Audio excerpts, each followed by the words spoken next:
प्रिय विद्यार्थियों, सुप्रभात। बेटे आज हम 7th क्लास में हिंदी में ग्रामर का चैप्टर नंबर 1 जिसका नाम है भाषा विचार। बेटे इस चैप्टर को आज हम स्टार्ट करेंगे। देखिए स्कूल का नाम है बेटे सनराइज पब्लिक स्कूल, जो कि भालसी में है, भालसी पानीपत।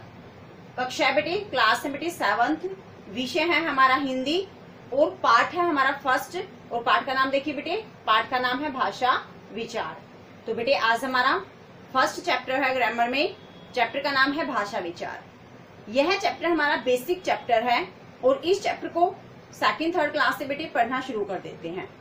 भाषा क्या होता है? भाषा, जो भाषा है वह भाष धातु से बना हुआ शब्द है, जिसमें हम अपने विचारों को और भावों को आदान प्रदान करते हैं।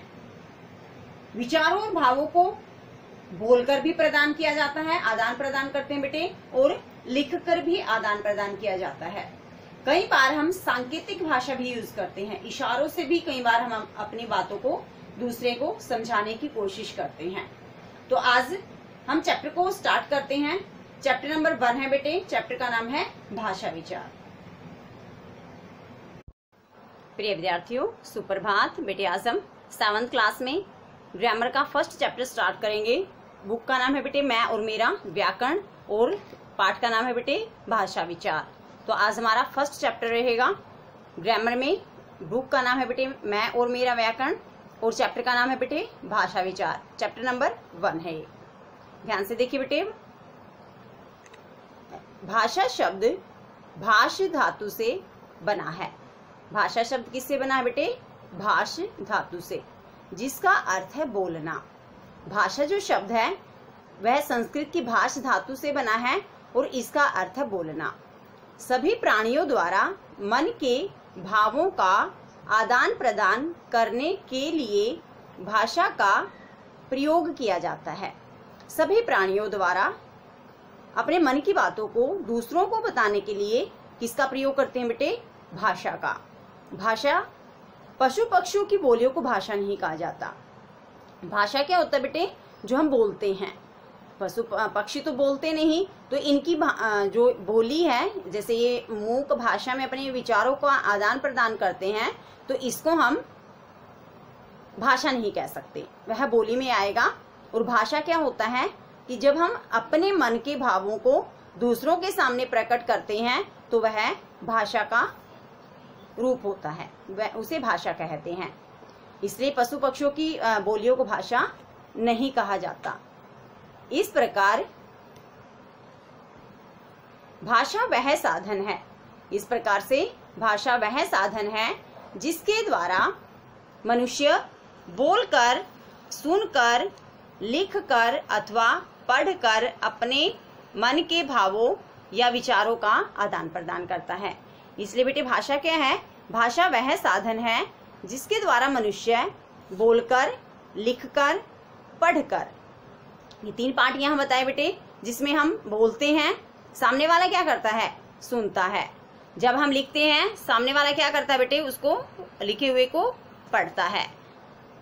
इसके द्वारा हम अपने भावों या विचारों का एक दूसरे से आदान प्रदान करते हैं।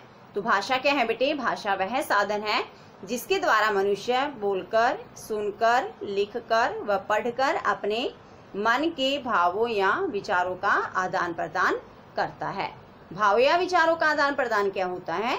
दूसरों की बातों को सुनकर समझना और अपनी बातों को बोलकर दूसरों को समझाना, या दूसरों की बातों को लिखे हुए को पढ़ना या पढ़े हुए को बोलकर सुनाना। ये इमेज देखिए बेटे, इसमें एक टीचर है, उसके चारों तरफ काफी सारे बच्चे खड़े हुए हैं। टीचर क्या कर रही है बेटे?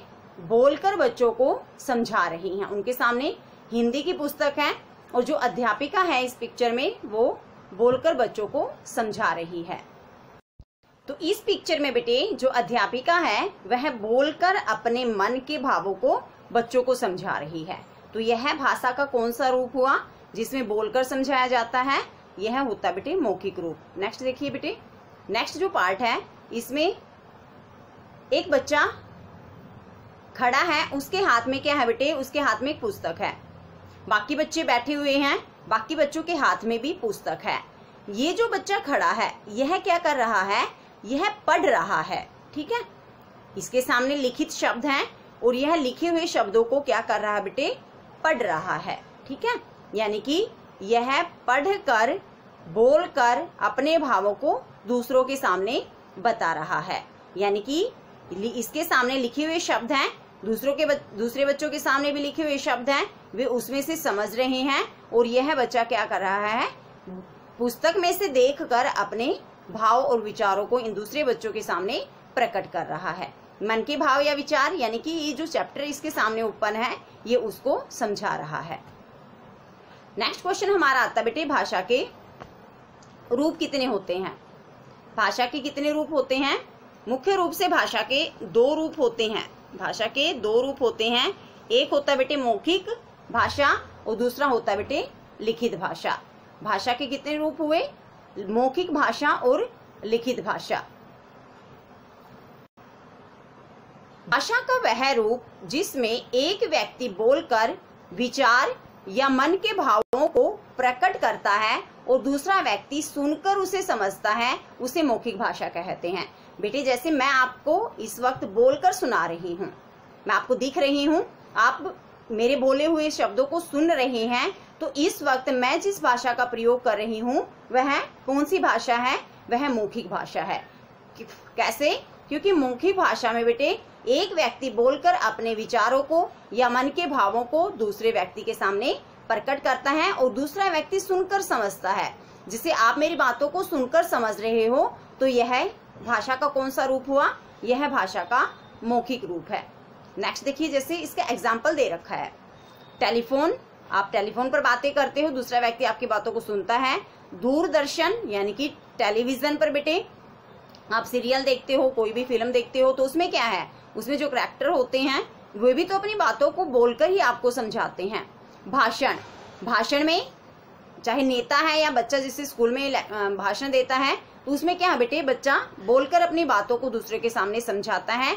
वार्तालाप, वार्तालाप होता है बेटे बातचीत करना, बातों में भी तो एक व्यक्ति बोलता है, एक बच्चा बोलता है, कोई भी है, और दूसरा व्यक्ति उसको सुनता है। नाटक, नाटक वही है जो टीवी पर बेटे सीरियल आते हैं, उसमें बहुत सारे करैक्टर होते हैं जो अपने भावों मतलब मन के भावों को, विचारों को बोलकर बताते हैं।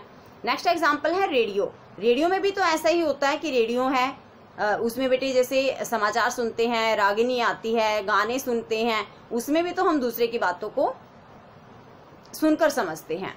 यह भाषा का प्राचीनतम रूप है, जो मौखिक रूप है, याद रखना है इसे। अगर आपसे पूछा जाए कि भाषा का प्राचीनतम रूप क्या है, भाषा का प्राचीनतम रूप है बेटे मौखिक।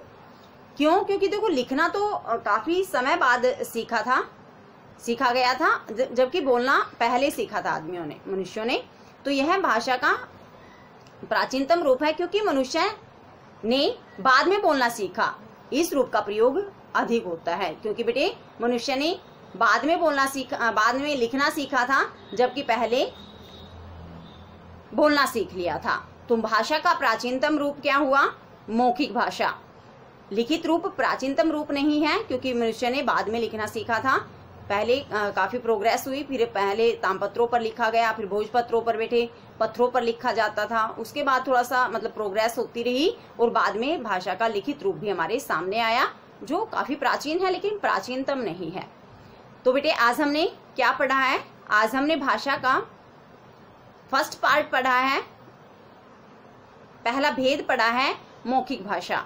हम इनसे अलग एक अन्य पार्ट भी करेंगे सांकेतिक भाषा, लेकिन मूल रूप से इसके दो ही भेद होते हैं, मौखिक भाषा और लिखित भाषा। मौखिक भाषा में मनुष्य बोलकर अपने भावों को प्रकट करता है और सामने वाला सुनकर उसके मन के भाव को समझता है। फॉर एग्जाम्पल आप बातें करते हो, टीवी देखते हो, रेडियो पर कुछ भी सुनते हो, मेरी वीडियो को देख रहे हो, तो ये भी भाषा का क्या है बेटे, मौखिक रूप है। तो आज हमने भाषा का मौखिक रूप पढ़ा, कल हम भाषा का लिखित रूप पढ़ेंगे कि लिखकर जब मन के भावों को प्रकट करते हैं तो वह भाषा का कौन सा रूप होता है।